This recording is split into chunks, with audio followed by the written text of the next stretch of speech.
I'm Karkila Mooney. I'm a tax professional. I've been a tax professional for the past 13 years. I started off my career with a big uh, name franchise that we shall remain nameless. But I have this year branched off and I have joined forces with One Stop Taxes. This is a franchise out of Atlanta, Georgia.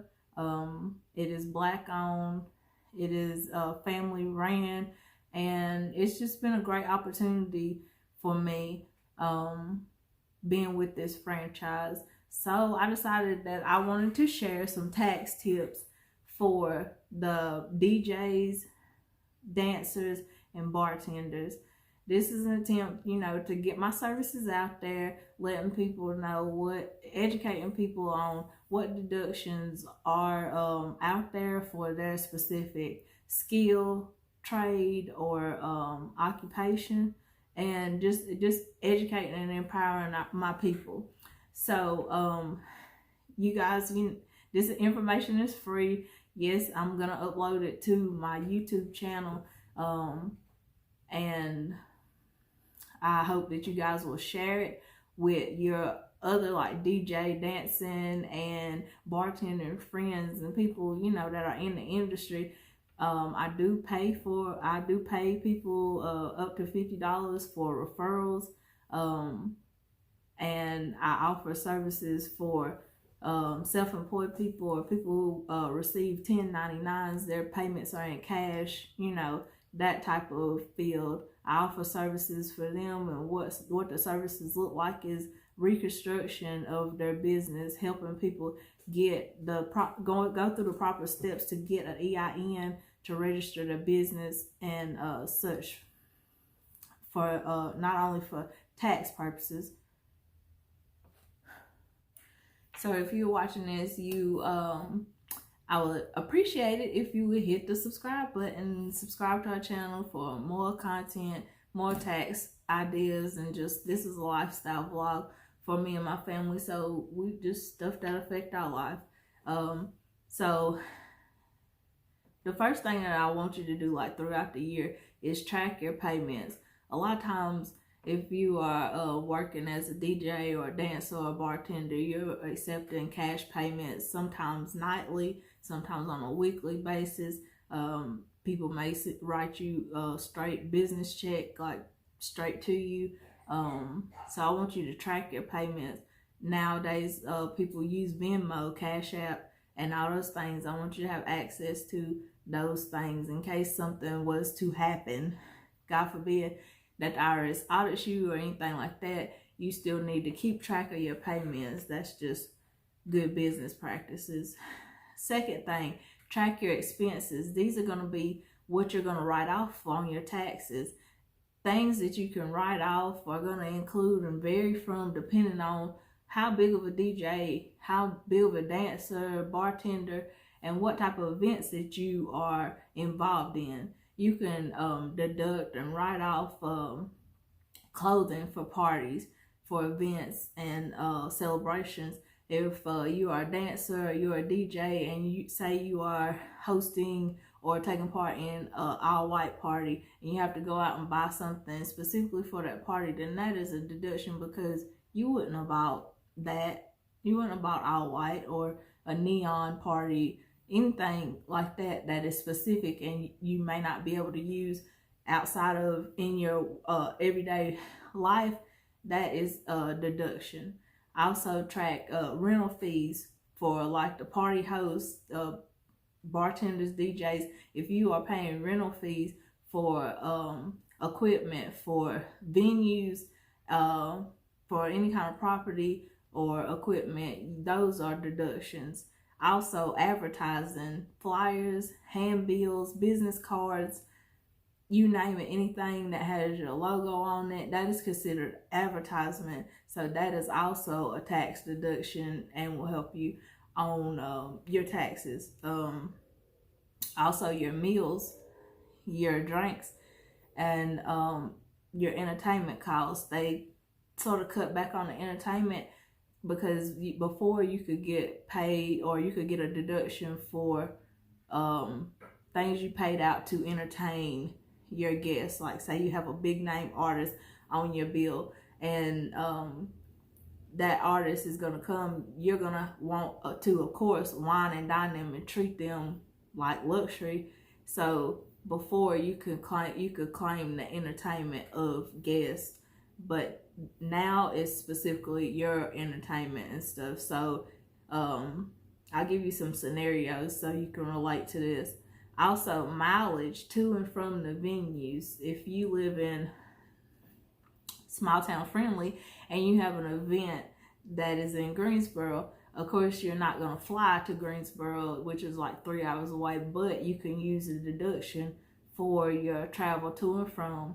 Also, your on said trip or said gig, you could also deduct car rentals, airfare, hotel expenses, anything that's specific, because this is pertaining to your job and your career.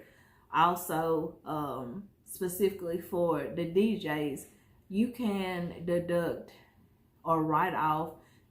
You have to sort of play it two ways. You can either do depreciation of your equipment, or you can do the like total cost one time. The depreciation is over a course of like 3 to 5 years, and it's only a percentage.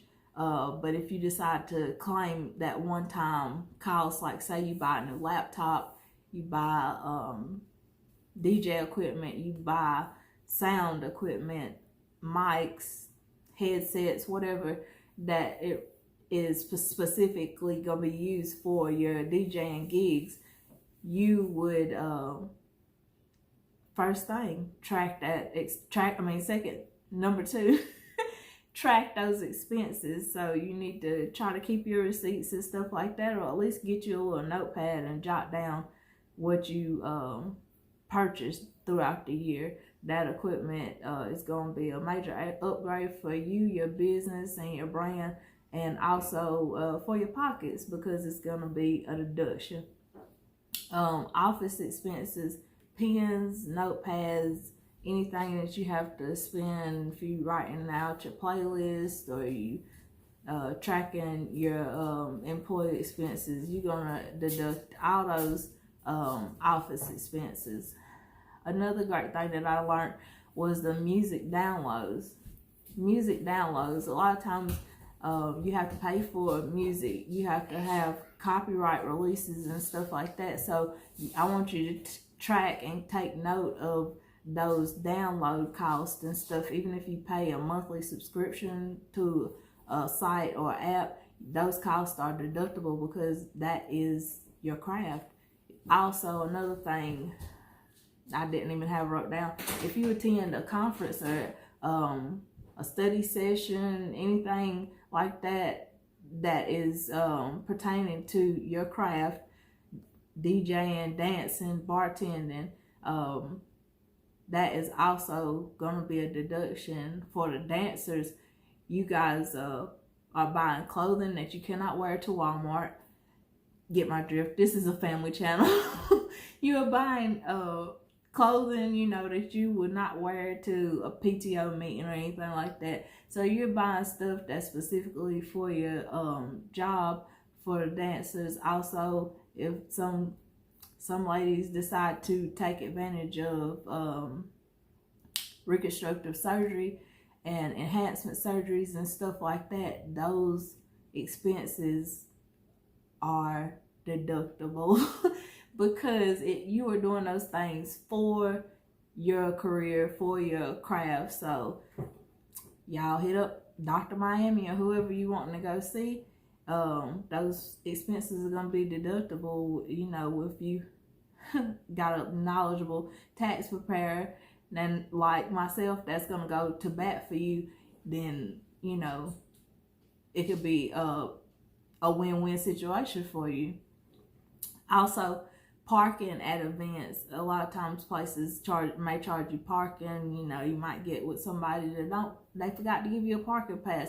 That's going to be a deduction. Also, your cell phone, your internet costs, those are all going to be deductions because you're using your internet for advertisement, you're using your cell phone for booking, and so you have to have those things to make it in the business. So another thing for event planners or for DJs that have their own security, the cost for your security, if you pay somebody $75 every time they help you set up, then you need to track that. Those are wages. You need to track that and hold that accountable. I think I said it before, rental cars, airfare, hotel, all those things that are specific to the gig or the job that you are in, those are deductions. So today's video was especially for DJs, dancers, and bartenders, people that are in the entertainment industry. I wanted to share some tips, some deductions. Car kilo money from One Stop Taxes. I'm gonna leave the link in my bio to our Facebook site, how to get a free quote. If you guys are interested in using my services, I would definitely appreciate it. All of my clients will receive a 3-day, 2-night vacation voucher because we are kicking off our initial season here with One Stop Taxes, and we want to share the wealth. We're also guaranteeing to max out your refund. I've had people come to me and they done their stuff on TurboTax, and what I give them, woo, they be ready to sign the paperwork. So I hope you guys enjoy this video. I hope it's been a blessing to your life. I hope that you hit the subscribe button for more content, more ideas. Leave us any tax questions that you have in the comments. If we have to do a part 2 to the video, we definitely will. And y'all be blessed.